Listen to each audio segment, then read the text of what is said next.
Welcome to the Peace and Parenting Podcast. I'm Michelle, and I have a lovely guest from Instagram who has come with a parenting dilemma, and her name is Shweta. And I would love for you to introduce yourself, please. Thank you, Michelle. It's wonderful to be here, firstly. Great. I'm a little starstruck because I've been following you for a little while now. And so to introduce myself, my name is Shweta. I have two children. One, my daughter is 9, and she's the one that I have most of the battles with. And my youngest is 3, and I think because of my experiences with my daughter, I've been um, trying to correct them all those mistakes with my son. So I think that for now is going okay.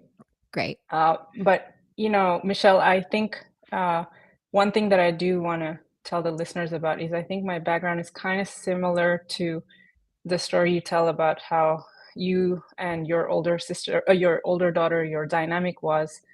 Um, that's kind of where I was. So I maybe understand. still am to a certain degree. Well, and maybe there's a certain temperament, matchup or mismatch up there too. We never know. But I think, is she strong and sensitive? Yes. Yeah. Yeah. So she's highly anxious about everything. Yeah. It could be a simple schedule change where this is what we were supposed to do and now this is not going to work out. So Yeah. we're doing something a bit differently. Or it could just be she has a trial for the swim team, or it Mhm. could be, there's like science Olympiad. She was applying for that. So she's like, oh, will I get in? Will I get in? And it seems to spiral and spiral. And my dilemma is that I want to make her feel heard and soothe her. So that's what I try to do. But in a lot of the cases, I end up giving her the message that what you're worrying about is insignificant, or it's wrong that you're worrying. And that's really not the message I want to be sending. So why do you think that why do you think you go to soothe her? It's a good question. I want her to be at peace. Yeah. I feel that her mind is constantly working, and probably rests with me, this responsibility, because the first 4 or 5 years of her life were so up and down because of my relationship with her and my interactions with her. So I feel that she has this tendency to want to be perfect, or things to be perfect. And if she's not able to control every outcome, then she feels like, she's like trying to hold on, and she's, you know, I sometimes feel like she's a 40-year-old. She's scared to make a mistake. And she's only 9, and I don't want that for her. Yeah. So It sounds like she's scared to make a mistake, or she's scared to do it wrong, or she's scared not to meet her expectations. She's does sound like maybe a bit of a all of those. perfectionist. Yeah. Okay. And Yes. do you see those qualities in yourself? I am a little bit of a perfectionist. Um, I think, maybe in some things. That's an interesting question. I've never thought about it that way. Maybe. Do In you some beat things, do you yes. beat yourself up when you make mistakes? Yes. Mm, Yes. you're hard on yourself. I am. I You have am. high expectations of yourself. Yes. Yeah. Yeah. And do you think those first 5 years, maybe that was more of where you were at as a mom? Trying to be perfect, trying to do it all right? Yeah. A lot of things came up for me. Maybe she reminded me a little bit too much about myself, or uh, I just I just needed her to be this way, and if she wasn't this way, then when she gets older, what's going to happen? And then, Right. kind of forecasting into the future and Yeah. all of that. So a lot of the time, I found myself in the spiral, not being able to stop shouting, or Yeah. her feel that shame or whatever it was. And afterward, yes, I knew I was doing this and I couldn't stop myself. Yeah. And then the apologies. Yeah. But it's like, honey, I'm working on getting better. But then next week we're at the same place. So So, we had a lot of that. did you see yourself in your first few years of parenting as more rigid? Yes, yes, Yeah. extremely rigid. So I mean, it kinda sounds like she's adopted that rigidity somewhat. I would say so. Yeah. So, how long have Yeah. you been trying to do things differently? Probably since she was about 5, I would say more seriously.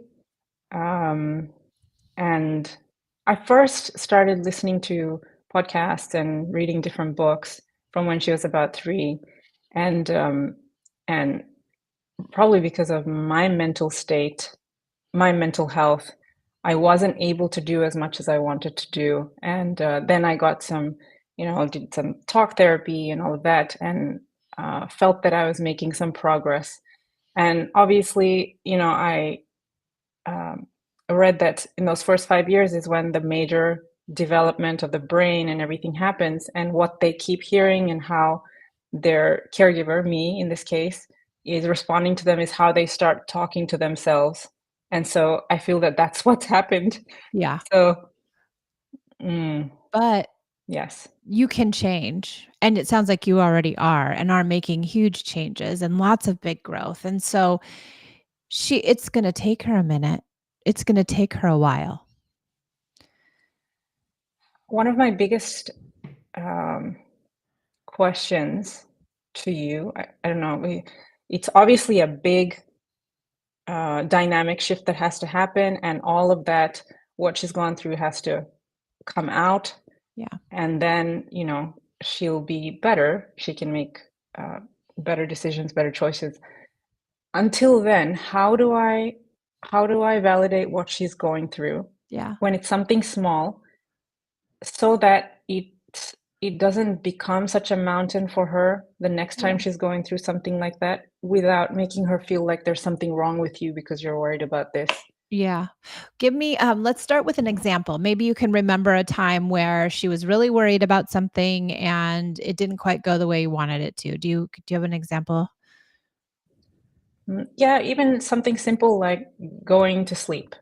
Okay. She's always switched on. She always has been since she was a baby, and so at night for her to wind down and go to bed has, never been easy. Takes her time. But Mhm. now, probably in the last year or so, she's more anxious about the fact that she can't get to bed or Mhm. can't get to sleep. And so then that keeps her up. Mhm. So just the other day, she was saying to me, "Oh, yesterday I couldn't get to bed. It took me a long time. Do you think today I'll be able to go to sleep?" And I had my 3-year-old who was having a tantrum because he was overtired. And then I tried talking to her for a few minutes about it, and then I said, "Honey, you just have to breathe and focus on your body and think calming thoughts and just allow your body to do what it has to do." But the tone and the body language is like, "I'm in a rush, I have to leave and you're delaying me." And I could see it on her face that she was still anxious and worried, and I probably made it worse. So So what made you go to that place? What was it about you were telling her to be calm, but yes, you while I was couldn't be not. calm? I know. Yeah. So, I guess we have to figure out where is that coming from for you, right? Where is that anxiousness coming from for you? When you see her and hear her saying, "I can't go to sleep, it's so hard. Do you think I'm gonna be able to?" What's coming up for you internally? This is never gonna end. It's never gonna get better. Uh, y I it just for me, it's almost like, I've I've done this thing, I'm responsible for where we are right now. I can't fix it, and it Ah, looks like it's not gonna ever get any better, and I've been trying aha. so hard, I think that's and, it. You think you have to fix it. Yeah, yes, I do. I You do. I don't? I don't have to fix it? no. No, Shweta, you don't have to fix it. It's not your responsibility, honey, to fix it. You cannot make her better. Not for these little moments, not for big moments, not for any moments. It's not your responsibility to fix your child's feelings. Okay. She can be not okay. She can not fall asleep. She can be worried about falling asleep. She can be worried about almost anything, and it's actually okay for her to be those ways. And You're seeing it as a so problem, and so you're trying to find a way to fix the problem, but there is no problem. She's just having feelings. mm, So every time you try to deny her the feelings or tell her ways she can fix it that aren't gonna work anyway, then it mm, exacerbates the feelings. It makes them bigger and stronger and louder. It's called amplification. So amplification works like this. If I tell you, my knee hurts. It hurts so bad. And you say, no, no, no, you're fine. And I say, no, no, no, Shweta, my knee, it's hurting. Don't you understand? And you're like, you're going to be okay. You just have to put a compress on it. You're going to be all right. I'm like, but don't you understand? My knee's hurting. And I get bigger and stronger and louder. And because that's mm, her personality, her feelings are being amplified and amplified and amplified. mm. And it's making it all bigger than it actually is. She's not feeling heard, so she gets louder. And you're feeling like you need to fix it, and the louder she gets, the more you have to fix it, and the more you're failing as a mom, and the more you go into your perfectionism, and the more you're blaming yourself. Yeah. But you don't need to. It's not your fault. It's not so No. my No, sweetheart, it's not your fault. Yeah, you may have made some mistakes in parenting. oh, Who doesn't? We all do, but she has a certain personality. And so her personality is yes. gonna be that personality no matter what. She's a bit anxious. She's a bit worried. That's her personality. Mm, But it's not something you can fix. okay. And so how do I respond? So how would you respond? Now thinking at it through this lens, in that situation where she came to you about bed, what do you think is the right response? Well, what I do with my son, because of all the reading and podcasts, is I just echo what he says back to him. Uh, he has a tough time saying bye when we drop him off at school, and so I'll just say, "Oh, you're really gonna miss me. You're so upset." And that's what I say to him. So maybe for my daughter, I could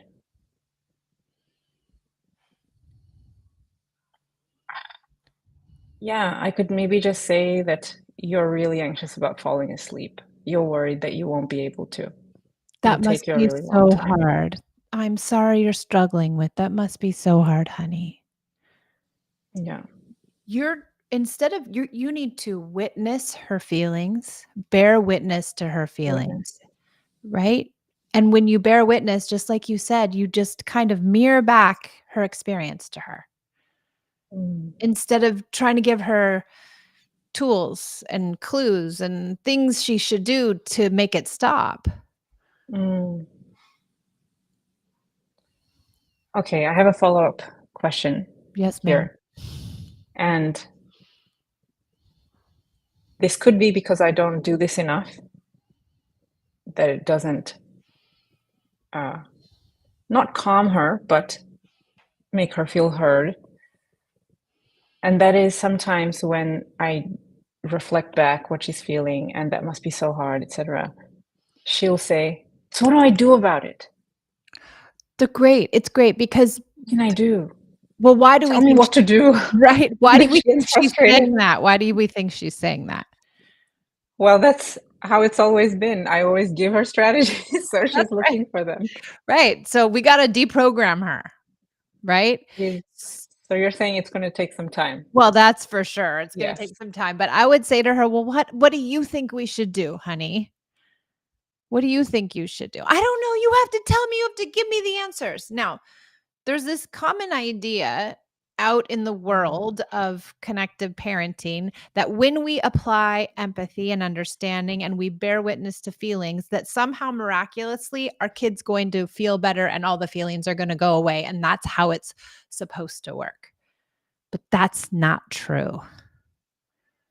When we bear Mm. witness, often, especially with this kind of temperament, it makes it bigger and louder temporarily Yes. and makes a tantrum, and that's what we want. We actually want to push her into tantrums so that she can offload the feelings that she has, and maybe because you're offering so many fixes, she never gets to the It's tantrum. still inside. Yes. So I would those when she starts asking you, "What should I do?" You should clue in, "Aha, Mm. here we go. We could get her to have a big tantrum here, and this could help her offload her feelings and feel better. Yeah. What do you think we should do?" "Well, I don't know, you tell me." "Well, I don't know, honey. I think it's you can figure this out. This is your life. I know you can do it." And it might make her really Mhm. upset, only temporarily. But what you're going through now is that she's bubbling at every single interaction. Every single thing in her life is hard and stressful, and she's anxious because she's never gotten it all out. Yeah. She needs That a makes bunch some sense. she needs a bunch of tantrums probably. Yes. And that means I need to allow for that extra cushion of time where my toddler's not around. Dad, please take care of him and just Yeah, allow for that extra, let's bedtime as an example, be okay with. And I'm anxious about this because I know if she's doesn't sleep enough one night, then the next day is tough. a mess. So, but I should be okay with just letting her take her time, uh, and we go through this and let her get it all out and then go to bed.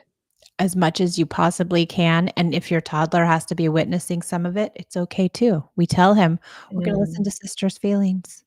She needs us to listen to her. She's having a hard time. In our house, we listen to feelings." And now we're telling him how safe you are, and you're showing him how yes. safe you are so that when he wants to have his feelings, he knows that you'll be Mm, there for him. So it doesn't have to be the perfect scenario where dad has to take the baby and you have mm, to be with her and you have to have this certain amount of time, but you're right, you have to plan, like, if you know there's gonna yeah. be pushback, you need to start early in doing things. You need to allow for some Yes. tantrums for a while. You'll have to build it into your whole schedule really in order for her to feel a little bit better. Okay. Yeah. I can do this. You can do this. I can You do this. very much can do this. I think you're holding yourself too responsible for her feelings. They are not your fault. Yeah. I guess I'll have to do some work on that because I very much have a lot of guilt over those years, the beginning years. So, But that guilt, I think, is keeping you from parenting where you probably want to be parenting. absolutely. Yeah. The guilt is not doing Absolutely. you any good. I'm like guilt ever does, but and maybe if we think about it in those terms, it'll be easier for you to let go of that guilt for yourself because letting go of that will make you be the parent that you want to be because you'll be able to clear your head and and see her more clearly. Yes. It's about her, and the guilt is all about me. Yes, and they're getting kind of intermingled here. Yeah. Yeah. It's not a hard fix, really, Shweta. It's not a hard fix. No, no. It's just, like you said, uh, not taking responsibility for her feelings and wanting to fix them will probably change the entire dynamic. Yes. You know what to say. you know what to do. You understand where you want to be. It's not that I need to give you a script or a trick or a whatever. It's just changing your mentality will help you apply the things you already know. Yeah. You're doing Yes. great. Yeah. You're doing great. You're doing amazing. Oh, You already have made thank you. huge changes, it feels like. And so this is just another little change. But a major one. Yes. So major, so small, but in the grand scheme of things. And what's interesting is that sometime maybe about a year or two ago, she used to, especially when her brother was younger and he was more time intensive and she'd get a little less time from me, she used to have a lot of tantrums Mhm. for small things. And I used to tell my husband, honey, don't shut it down. We need to let her get it out and all of that. But now that it seems like she's older and more mature and she doesn't do the whole tantrum thing anymore, it's Mm. almost like in my head, she it's like I've I'm thinking of her as being past that phase, which is not true. Totally. And I think as they get older, I mean, you said it yourself, like you hold space so beautifully for your 3-year-old. But we give the 3-year-olds and 4-year-olds and even 5-year-olds more grace and more space for feelings and more, leeway, I guess, than we do the 8 or 9 or 10 or 11 or 12-year-old because we think, like you said, they're out of this phase. They should know better. They're not gonna worry about going to bed. They know they're gonna go to bed. They've been going to bed for 9 years. Why are they worried about going to bed? And so we put this kind of more adult lens in our parenting, which isn't too fair because they're still little. They are. Yeah, Yeah. absolutely. Even at Yeah. 18, my 18-year-old, they say the prefrontal brain isn't fully developed until they're 28. She has 10 more years of Yeah. development, and I've already gone through 18 years of immaturity. Now I've got Wow. 10 more. That's 28 years of that we have to be patient with them. Yes. Yeah, and if we can do that, then what a next set of parents there will be. Right? And the beautiful Yeah. relationship we'll have with them when they are actually fully developed at 30. Yes. One of my favorite things is, your posts with you and your kids and just how you guys have fun together and all of that. And I think I mean, who doesn't want that Yep. with their kids? It's a beautiful thing. I didn't have it with my family, and I'm so grateful I have it with them, and you're gonna have it with your kids too. I feel that I am very, very, it's like mom's the one who is, this is right and this is wrong. And, now's not the time for fun. Fun is later. It's that kind of a scenario. Whereas dad is the one who kind of takes things easy and, nothing's ever so serious. So I need to lighten up and Yeah. kind of just Maybe work on myself, do some relaxing things maybe yeah, or more. maybe, play with them like a big, boisterous, fun wrestling, chasing, whatever kind of Yes. play with them once a day and show them how Yeah. fun you are. Mm. And I think what you said about not having to fix things will probably help me relax more because Yes. I feel that I always have to be in control of this situation and this scenario, and we've got to get here and do that. And, you know, I feel like I have to equip her with the right things for her future so that she can thrive rather than be, an emotional mess. Yeah. But that thought of needing to fix it is stopping me from actually getting her to a point where she can be thriving. Yes. And you can be thriving because 'cause you're Yeah. pressuring yourself way too much.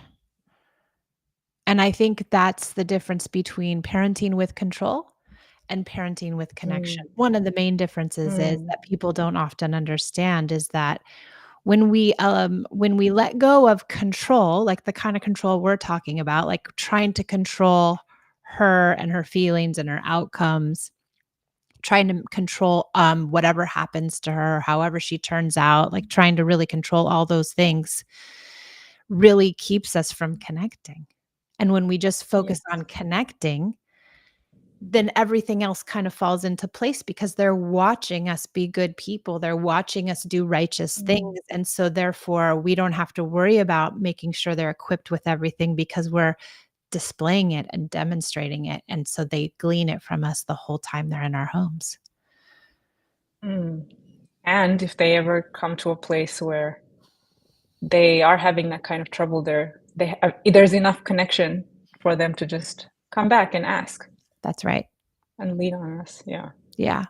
You're getting there, Shweta. A lot of good little light bulbs for you. So, this is just going to be a little bit of a practice here. Yes. Yeah. A big light bulb, I think, today.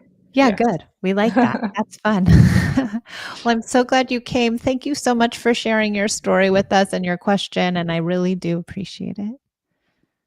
Thank you very much for listening to them and, helping me kind of work it through. Um, what you do is so, so valuable Thank to all of you. us parents out there. So please keep doing it. I appreciate it.